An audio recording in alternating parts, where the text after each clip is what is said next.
Soft और fluffy नान की बहुत सारी रेसिपीज़ हैं, लेकिन आज जो रेसिपी आप लोगों से शेयर करूंगी वो है बटर नान की रेसिपी। बगैर तंदूर और अवन के हम बटर नान तैयार करेंगे। बिस्मिल्लाहिर्रहमानिर्रहीम। अस्सलाम वालेकुम।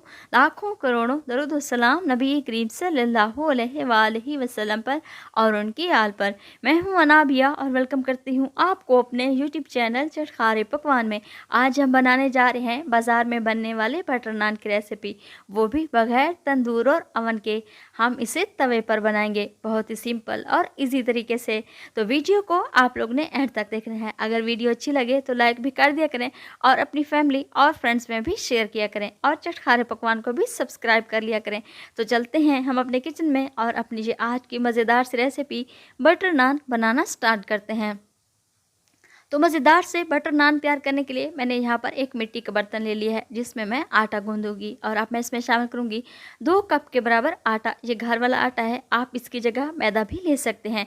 आटे को मैंने पहले अच्छी तरह से छान लिया था। अब मैं इसमें आधा चम्मच नमक, आधा चम्मच चीनी, आधा चम्मच बेकिंग पाउडर और आधा चम्मच मैं इसमें बेकिंग सोडा शामिल करूँगी।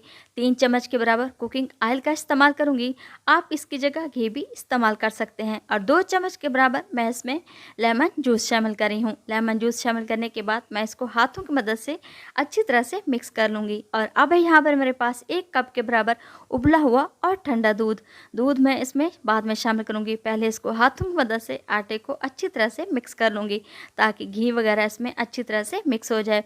अब मैं इसमें थोड़ा थोड़ा दूध शामिल करूंगी और आटे को अच्छी तरह से गूंद लूँगी, जैसे हम रोज़मर्रा के पराठों के लिए आटा गूंदते हैं। आटे को आप लोगों ने ना ही ज़्यादा सख्त गूंदना है और ना ही ज़्यादा नरम, बस सॉफ्ट सा तैयार कर लेना है। ये देखिए आटे को मैंने इकट्ठा कर लिया है और अब मैं इसे मुक्की लगाकर अच्छी तरह से गूंद लूँगी और गूंदने के बाद मैं इसे 15 मिनट के लिए रेस्ट पर छोड़ दूँगी ताकि ये अच्छी तरह से फूल जाए, क्योंकि हमने इसमें बेकिंग पाउडर और बेकिंग सोडा शामिल किया था। 15 मिनट गुजर चुके हैं। ये देखिए माशाल्लाह से हमारा आटा अच्छे तरीके से फूल चुका है, आप लोगों को नज़र आ रहा होगा। और अब मैं इसमें से एक मीडियम साइज़ का पेड़ा निकाल लूँगी और बाकी आटे को मैं कवर लगाकर छोड़ दूँगी ताकि इसके ऊपर पापड़ी वगैरह ना बने। मीडियम साइज़ का आप लोगों ने पेड़ा तैयार कर लेना है। और काउंटर पर अब मैं थोड़ा सा मैदा या आटा डस्ट करूँगी। आटा डस्ट करने के बाद मैं इसको अच्छी तरह से एक रोटी की शक्ल में तैयार कर लूँगी। आप लोगों ने इसको बेलन की मदद से अच्छी तरह से बेल लेना है।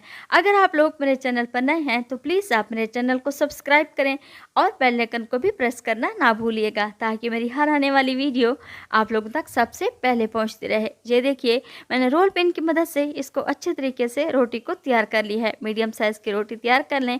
दूसरी साइड पर तवा गर्म होने के लिए मैंने रख दिया था। तवा गर्म हो चुका है और इसके ऊपर मैंने थोड़ा सा ऑयल अप्लाई कर दिया है और मीडियम टू लो फ्लेम पर हम इस नान को तैयार करेंगे। जैसे जैसे इसके ऊपर बबल्स बनना शुरू हो जाए आप लोगों ने इसकी साइड चेंज कर देनी है। ये देखिए इसके ऊपर बबल्स बनना शुरू हो चुके हैं और हमारा ये नान अच्छी तरह से फूलना शुरू हो चुका है। और अब मैं इसकी साइड चेंज कर दूंगी। साइड चेंज करने के बाद मैं इसके ऊपर अप्लाई करूंगी ऑयल, आप इसकी जगह घी का भी इस्तेमाल कर सकते हैं। ये देखिए माशाल्लाह से अभी से ही हमारे नान बेहतरीन और मज़े के नज़र आ रहे हैं। और आप लोगों ने भी मेरी इस रेसिपी को ज़रूर ट्राई करना है। अगर आप लोगों को मेरी ये रेसिपी पसंद आए तो अपनी फैमिली और फ्रेंड्स में भी शेयर किया करें और चटखारे पकवान को भी सब्सक्राइब कर लिया करें और मुझे कमेंट्स बॉक्स में भी बताया करें कि आप लोगों को मेरी ये वीडियो कैसी लगी ताकि मैं मज़ीद अच्छा काम कर सकूँ। ये देखिए माशाल्लाह से हमारा एक नान बनकर तैयार हो चुका है और बाकी के नान भी मैं बिल्कुल इसी तरीके से तैयार कर लूँगी। और अब मैंने इसके ऊपर थोड़ा सा मक्खन डाल दी है और इसके ऊपर डाल दी है थोड़ा सा सब्ज़ धनिया डालने के बाद अब मैं इसे डिश आउट करूँगी। ये देखिए माशाल्लाह से बेहतरीन से और मज़ेदार से फूले फूले से हमारे ये नान बनकर तैयार हो चुके हैं और आप लोगों ने भी इसे ज़रूर ट्राई करना है।